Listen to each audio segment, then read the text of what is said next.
Muito bem. Nós sabemos que desde que o Senhor Jesus ascendeu aos céus, assentou-se à direita da majestade, à direita do Pai, e está aguardando aquele dia glorioso, quando o Pai dirá: vai, meu filho, buscar a tua noiva, vai buscar a tua igreja, vai buscar aqueles por quem você deu a sua vida.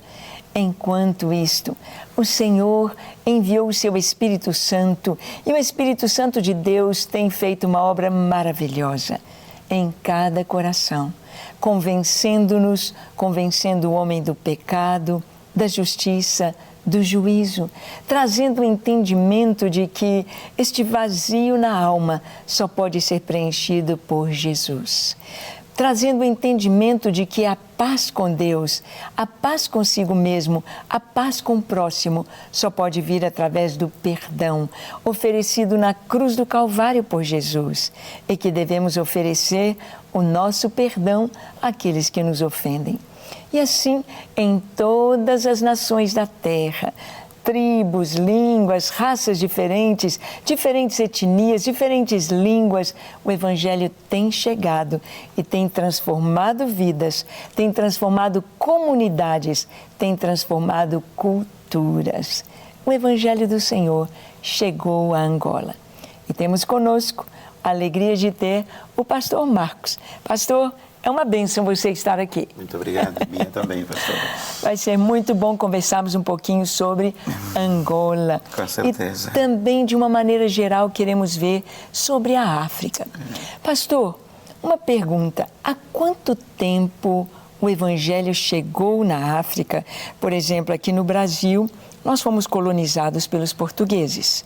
Chegou o catolicismo romano.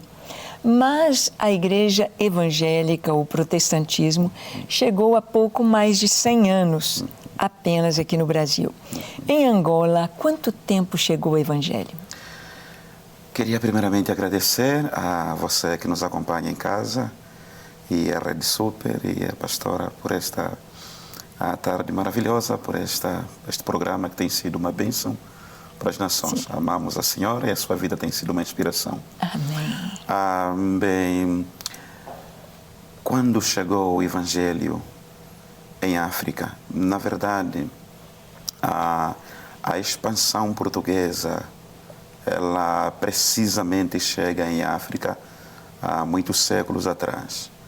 Quanto à questão de Angola, reza a história que em 1482, os primeiros contactos, barcos portugueses atracaram na foz do Rio Congo e tiveram contato com a população do Reino do Congo em Angola. E como a coroa portuguesa professava a fé católica, também a história mostra que foi neste período, a partir desta época, ali na segunda, terceira viagem, que padres católicos começaram a vir junto com os portugueses para pregarem a fé cristã. Quanto ao protestantismo, não tenho uma data específica, porém sei que tão logo os portugueses tiveram contacto, não só os portugueses, os ingleses, os alemães, os franceses, belgas, começaram a ocupar, a partilhar o continente africano e a explorar, e também foi uma oportunidade para aqueles países que eram fortes em termos do evangelho na vertente protestante, como a Inglaterra, a Alemanha, começaram a enviar então missionários. E esses missionários começaram a fazer um trabalho oposto aos católicos. Esses começaram a pregar, de facto, a transformação de alma. Jesus, o Salvador, o Redentor, aquele que perdoa, que muda nossas vidas. E de lá, então, para frente, muitos missionários começaram a chegar em África, alguns como David Livingstone, que... No Congo, né? Chegou na África do Sul, em Angola, passou por essas regiões da Bacia do Congo, esteve até em Angola, em São Paulo, em Luanda, em Benguela, e começaram a pregar, alcançaram muitos indígenas, muita população nativa, e a convertê-los para o cristianismo, mas na vertente protestante. Claro, o catolicismo também começou a alcançar pessoas, a batizar pessoas, mas estava muito mais associado com uma política de sensibilização ao povo também, para que aceitassem o jugo colonial com maior facilidade, sem mostrar resistência. Então a história mostra esses factos.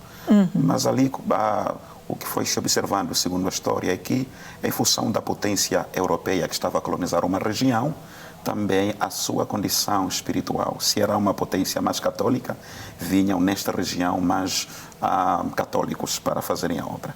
Se fosse uma potência convertente mais evangélica, como o caso da Inglaterra, o caso da Alemanha, da Bélgica, França, então, particularmente a Inglaterra, os missionários que vinham eram mais evangélicos e assim o trabalho foi feito na África, o evangelho foi trazido e muitos africanos que estavam envolvidos com muitas práticas, algumas culturais corretas, outras erradas, como o aminismo, adoração a algumas forças de natureza, começaram a se converter, tribos começaram a se converter, líderes comunitários começaram a se converter e igrejas começaram a ser construídas. Igrejas acompanhadas com a construção de escolas, hospitais, que foram os centros usados para discipulado, o ensino do evangelho cristocêntrico, que resultou no surgimento da igreja que temos hoje em África e particularmente em Angola. Que lindo! E a igreja foi caminhando, foi se expandindo. E a diferença é exatamente essa, de haver uma experiência pessoal com Cristo. Não adianta eu nascer num lar cristão, mas eu preciso ter a minha experiência com Jesus. Eu preciso entregar a minha vida a Ele. Eu preciso conhecê-lo pessoalmente e receber dele as bênçãos que Ele tem. A salvação eterna, a segurança, a certeza de vida eterna. Pastor, a igreja foi crescendo, a igreja foi se multiplicando e hoje, como está a igreja em Angola? Como estão os irmãos? Como que está o país? Há alguma região que ainda não chegou ao Evangelho? Ou você crê que toda Angola já conhece Cristo? Bem, devo dizer que quanto à questão da igreja em Angola, na verdade, nós podemos avaliar a igreja em vários momentos na sua história, no seu crescimento como nação. Sim.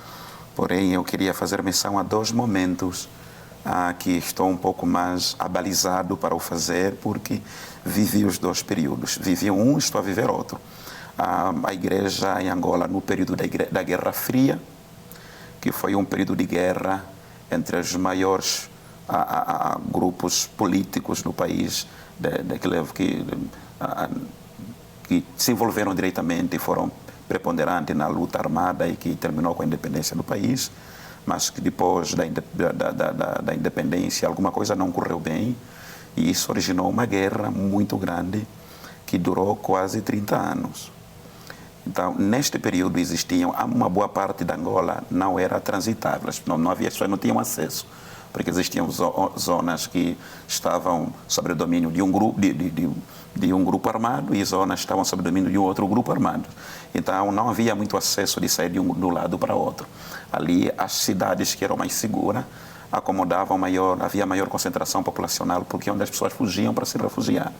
Então, é justamente nestas cidades onde, durante o período da guerra, a igreja teve um crescimento maior. E devo dizer que neste período da guerra, a igreja aparentemente invisível, mas era mais ativa no que toca à oração, no que toca também aos grupos pequenos reunidos em famílias, no que toca também a oração pela nação de facto para que a guerra terminasse, mas também se pregava o evangelho com maior intensidade nessas cidades onde havia segurança, onde as pessoas pudessem ficar à vontade. Mas o crescimento não era tão visível como agora, porque as fronteiras estavam fechadas. Não tínhamos muito contato com redes sociais.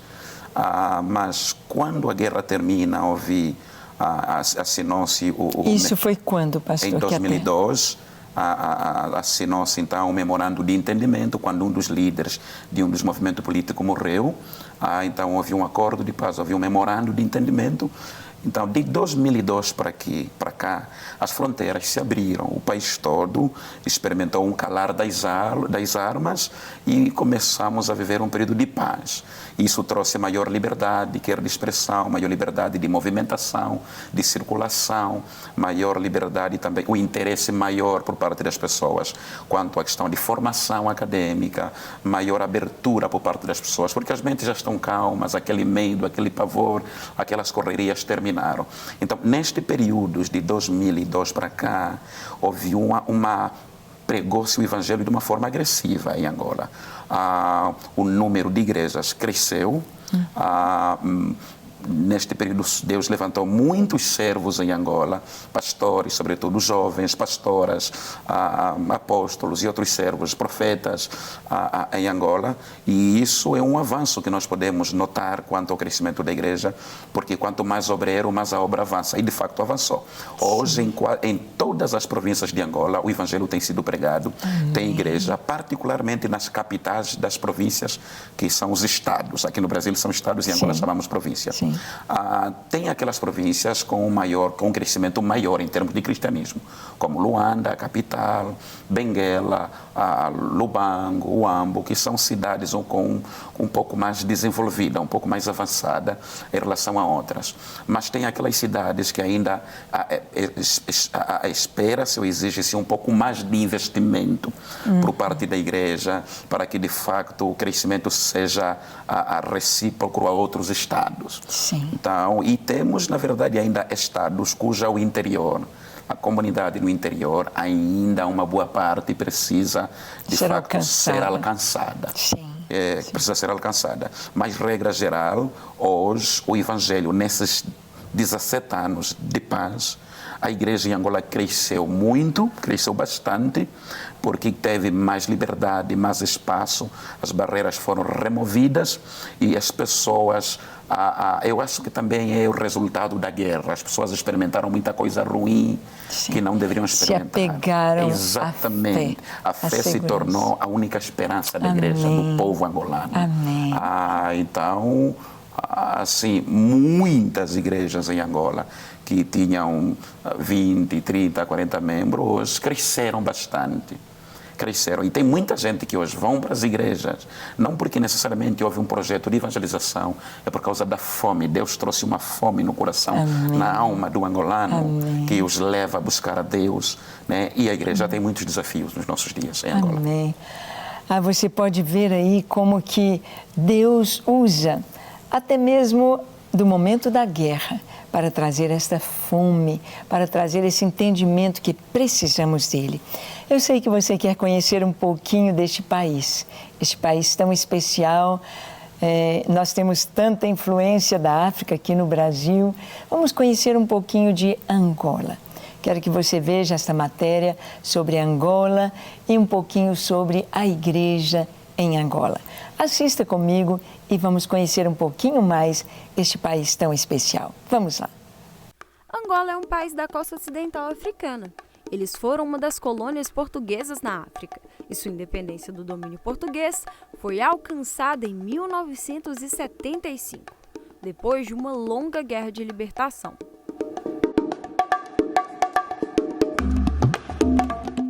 Após a independência, Angola foi palco de uma intensa guerra civil, de 1975 a 2002, majoritariamente entre o Movimento Popular de Libertação de Angola e a União Nacional para a Independência Total de Angola.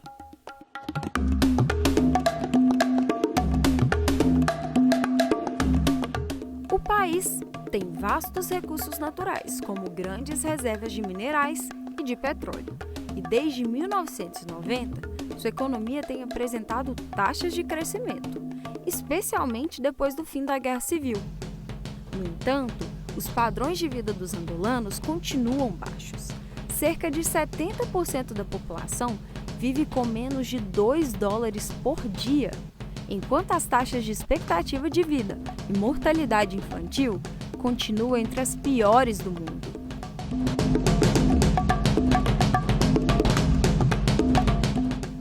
Em Angola, existem atualmente cerca de 1.000 religiões. Dados fiáveis quanto aos números dos fiéis não existem, mas cerca de metade da população angolana é adepta ao catolicismo e cerca de um quarto faz parte de alguma igreja protestante.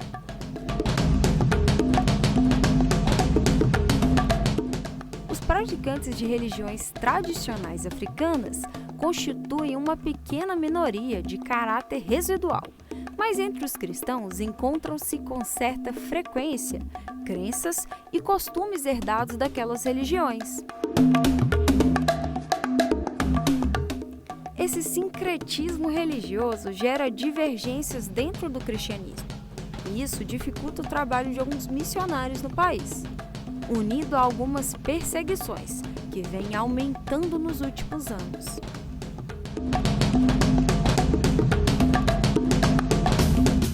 O Ministério Gideões 24 Horas Diante do Senhor apoia diversos missionários e projetos no país. Quer saber mais?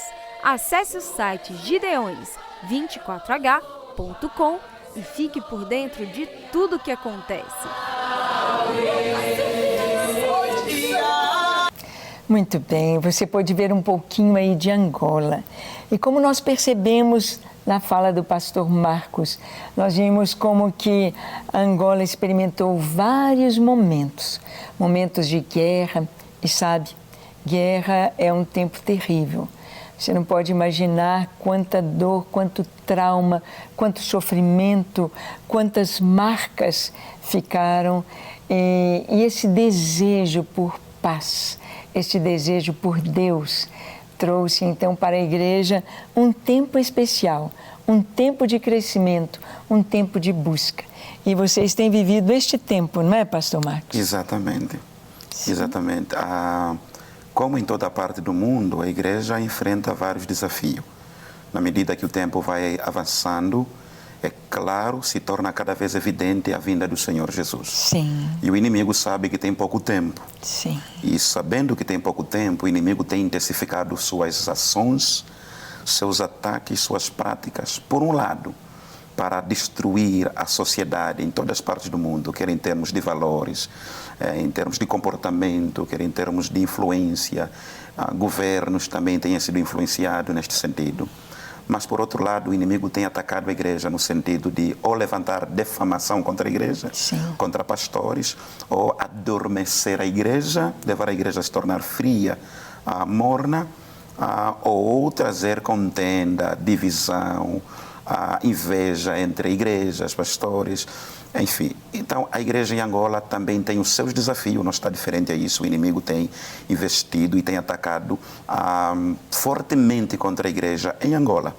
E, dessa feita, a igreja em Angola tem vários desafios. Por um lado, o desafio da igreja assumir cada vez mais a sua real identidade e a sua missão social. Primeiro, sim, de alcançar o ser humano, sim, mas trazer um evangelho, uma missão, um alcance holístico, onde não só alcança a pessoa no sentido de levá-lo a Cristo, mas também de procurar estratégia para levar a satisfação desta pessoa, atingir... E também haver uma mudança na comunidade. Na comunidade, exatamente, em termos de ação social. Sim. Exatamente. Em Angola, o país está a viver uma crise muito grande.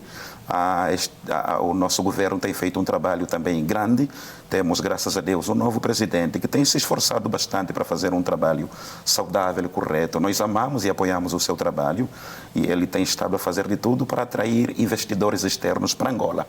Então, como vê, o país está a viver uma recessão econômica muito grande, pessoas estão a lutar para ter o básico, famílias lutam para ter pão, para ter arroz, e isso às vezes 1 ou 2 vezes por dia, né? Regra geral, o povo está lutando com muitas coisas. Ali a igreja precisa brilhar mais. Ali a igreja tem o desafio, de facto, de não apenas pregar o evangelho para a salvação, mas também se preocupar com construções de escola, construções de postos médicos, hospitais, centros de formação, e também trabalhar na reconciliação e reabilitação da família, porque a família é a base da sociedade em termos de valores. E toda a igreja que quiser ser saudável tem que investir na saúde da família, porque famílias saudáveis determinam igrejas saudáveis. Então, para os missionários, Brasil brasileiros, nossos irmãos do Brasil, que queiram investir em Angola, que queiram fazer missões em Angola, né, de certo modo também está ali o desafio neste sentido. E também tem a questão da responsabilidade da igreja brilhar no sentido de restaurar os valores morais da sociedade, os valores éticos da sociedade. O mundo, se ainda está um pouco equilibrado, é porque a igreja está na terra, é porque o Espírito Santo está na terra. Então a igreja em Angola tem esse desafio. Mas também a igreja em Angola tem experimentado lutas, como a igreja em África. Há países de África que a luta é a expansão islâmica que chega numa comunidade e implementa, impõe a sua cultura religiosa, que é mais uma ideologia. E aqueles que não aceitam são perseguidos, são mortos, igrejas são queimadas, são bombardeadas, são atacadas por grupos islâmicos em África, em alguns países como Nigéria, Mali, Sudão, etc. Em Angola, a igreja enfrenta seus desafios. O inimigo também tem levantado várias perseguições contra pastores, contra as igrejas, no sentido de trazer divisão na igreja. O inimigo tem trazido no meio da igreja pastores falsos, profetas falsos, pessoas que se fazem passar de servos de Deus, pregam o que não é bíblico, aí exploram as pessoas, mentem as pessoas, camuflam-se como se estivessem a fazer coisas que na verdade não estão a fazer. E ali não é correto, mas acaba manchando a igreja no seu todo. Verdade. E isso tem, de certo modo, também desencadeado no nosso governo uma atitude no sentido de vir contra a igreja para pôr ordem. É verdade que a igreja, apesar de estar a fazer um trabalho em Angola, estar a crescer, também tem os seus erros que precisa ir melhorando. E ali o governo entra neste sentido, porque o governo tem estado a ver violação de direitos humanos, pessoas a serem exploradas em nome da fé, pessoas que abrem igreja para lucro próprio, para ter benefício, viver vida de luxo, carrões, casa, viagens, mas não investem o dinheiro que arrecadam das ofertas para o benefício do povo. Branqueamentos de capital. Então, de certo modo, o governo tem estado agastado com isso. A igreja de verdade em Angola também tem estado agastado com isso. E ali, quando o governo tenta trazer ordem na igreja, porque não é responsabilidade do governo restaurar a igreja. Jesus disse que o trigo e o joio vai andar junto, até no fim ele vai separar.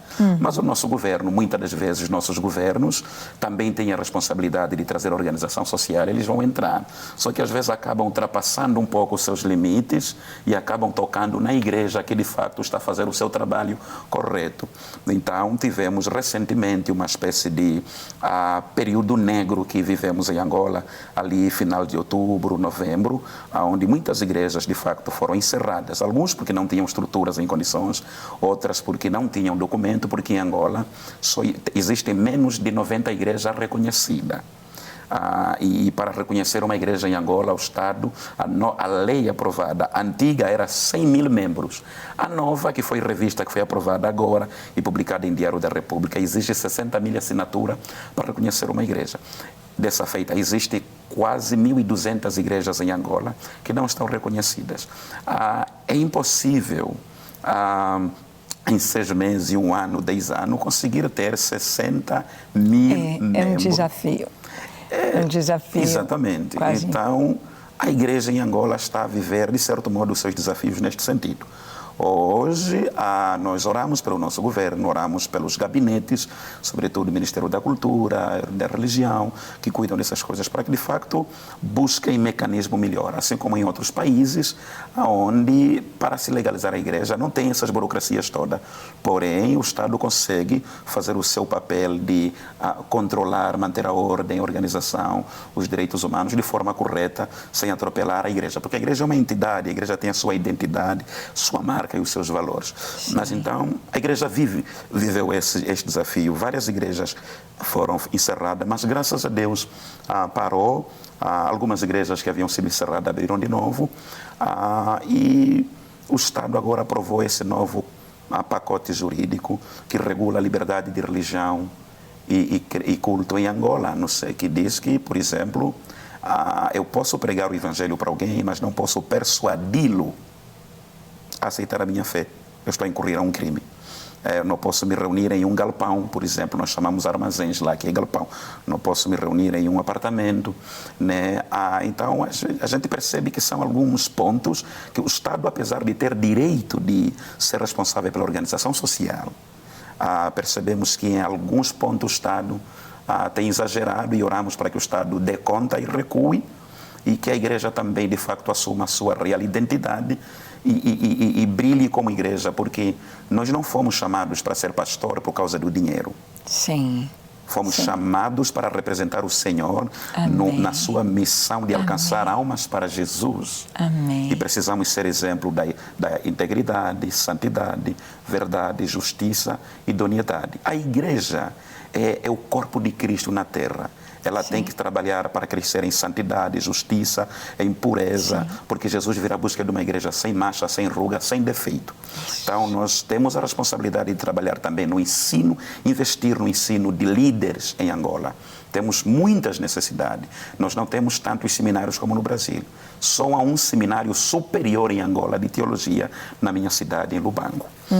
Então, imagina a necessidade da formação de líderes e de obreiros em Angola, porque também a falta da formação tem levado a muitos líderes a cometerem erros de teologias ou erros de má interpretação e ali acaba cometendo-se muitos erros. Então, mas também o discipulado é um desafio. Sim. O real discipulado, no sentido de não nos preocupar em fazer membros de igreja, mas devemos nos preocupar em fazer discípulos. Amém. Ai, dá uma vontade da gente estar ouvindo e como é gostoso a gente poder perceber como que o pastor Marcos está assim tão por dentro do que está acontecendo ali e como o nosso coração se enche desse entendimento de que precisamos realmente estar nesse tempo preparando a igreja para a vinda de Jesus. E para preparar a igreja precisamos orar, precisamos conhecer a palavra e também vamos adorar. Então vamos parar um pouquinho a nossa conversa aqui e vamos adorar ao Senhor junto com a Patrícia. Patrícia, é com você. Vamos lá.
Muito bem, nós podemos adorar, vimos aí a Patrícia tocando, louvando ao Senhor, e como é bom adorar o nosso Deus. Estamos conversando com o pastor Marcos sobre Angola, sobre a igreja, e vimos como que a igreja precisa estar alinhada com o que foi chamado, alinhada para pregar o Evangelho, alinhada para cumprir o seu propósito de trazer transformação de vidas. E transformação de vidas trazem transformação na família. Transformação na família traz transformação na comunidade, traz transformação na própria cultura. Deus é maravilhoso em todos os seus caminhos. Pastor, nós já estamos chegando ao final do nosso programa e eu gostaria que você trouxesse uma palavra para os pastores, para os irmãos que estão nos assistindo aqui do Brasil. De uma maneira geral, Angola e África, o que precisam da igreja brasileira? O que a igreja brasileira pode contribuir para Angola e para a África? Eu penso que uma das coisas fundamentais, que na verdade já tem estado a acontecer, precisamos de muita oração por parte da igreja brasileira, a nossos irmãos, e também aquilo que o Brasil, no caso a igreja, pode fazer em termos de ajudar com projetos sociais em Angola, são bem-vindos neste sentido. Mas também na área do ensino, o Brasil está avançado em formação teológica, tem muito seminário. O Brasil é uma escola, muitos angolanos vêm para aqui para o Brasil para estudar ciência, mas também teologia. E pode-se sair do Brasil para fazer teologia em Angola, para levar o ensino, para formar líderes em Angola também. Amém, que bom! Então, aí está. Nós sabemos que há muito que fazer. Você pode ser um intercessor. Você pode estar orando pelas nações, colocando Angola aí nas suas orações. Sabemos que a igreja precisa de muita sabedoria nesse tempo. A igreja precisa ter a direção do Senhor e para levantar escolas, seminários e a toda a parte social que é necessária, com o cuidado com os viciados, as casas de recuperação, também com a questão de hospitais. Nós podemos ajudar e você pode fazer parte disso. Através do Ministério Gedeões, através de Missões 24 Horas, você pode participar e ser uma bênção nas mãos do Senhor. Pastor Marcos, muito obrigada de você estar aqui conosco. Eu que agradeço. Que Deus te abençoe muito. Leve o nosso abraço para os irmãos de Angola, de Lubango, Ondiva com o pastor Tony Gula, Benguela, Luanda. Leve o abraço da igreja brasileira e dos Gedeões. Amém. E você que nos assiste, que Deus te abençoe ricamente, que você também possa orar, contribuir com aquilo que Deus tem colocado em seu coração. Vamos avante, amando as nações e aguardando a vinda de Jesus. Até o nosso próximo programa, se Deus quiser. Até lá. Não quer ficar um segundo por fora da nossa programação? Agora você pode nos acompanhar através das plataformas digitais. Não perca tempo. Acesse, curta e siga-nos. Fique por dentro de tudo o que acontece por aqui.